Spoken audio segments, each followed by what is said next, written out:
یہاں مسلمانوں کو اپنی اصلاح نفس کا حکم دیا جا رہا ہے۔ اس سے معلوم ہوا کہ آدمی کسی بھی دینی یا دنیاوی اہم کام میں مصروف ہو، اسے اپنے نفس کی اصلاح سے غافل نہیں ہونا چاہیے۔ عین حالت جہاد میں بھی نماز خوف کا حکم موجود ہے۔ طلاق کے مسائل بیان کرتے ہوئے بھی اللہ تعالیٰ نے نماز اور تقوی کا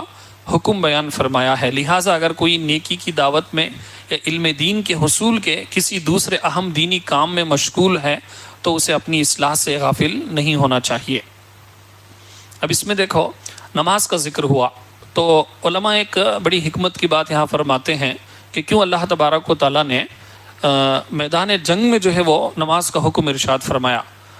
اب وہ اور ایک تصور بھی ہے کہ نماز خوف، یعنی جب ڈر خوف ہو تو اس وقت نماز پڑھنے کے کیا احکام ہیں، اس کے متعلق بھی بہت ساری باتیں علماء نے بیان کی ہیں، وہ بھی میں مختصر آپ کو بیان کروں گا۔ لیکن حالت جنگ میں بھی جو ہے وہ جماعت کے ساتھ نماز پڑھنے یا نماز پڑھنے کا جو حکم دیا گیا، اس کی ایک حکمت یہ ہے کہ جب صفیں بنا کر مسلمان نماز پڑھیں گے، اس میں امیر غریب کالا گورا بڑا چھوٹا یہ سارے فرق ختم ہو جائیں گے۔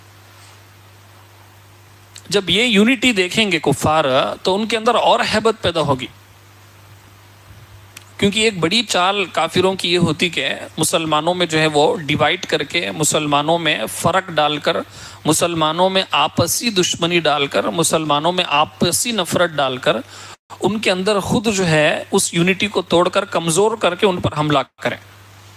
لیکن نماز کے ذریعے سے جب دیکھیں گے کہ اس میں غریب بھی اور جو ہے وہ گورا بھی کالا بھی بڑا بھی چھوٹا بھی سب کے سب ایک ہی صف میں کھڑے ہیں، تو اس یونٹی کو دیکھ کر آٹومیٹک ان کے دلوں پر جو ایک ہیبت طاری ہوگی۔ اور اس سے بڑھ کر یہ کہ جماعت میں جب امام کے پیچھے پوری قوم نماز پڑھتی ہے اور پوری قوم جو ہے وہ امام سے پہلے نہ رکوع کرے گی نہ سجدہ کرے گی، کوئی ایک رکن بھی جو ہے وہ امام سے پہلے نہیں کرے گی۔ جب ایک لیڈر کو فالو کرنے کا اتنا عظیم جذبہ جس قوم کے اندر ہو تو اس قوم کو کیسے ہرا سکیں گے؟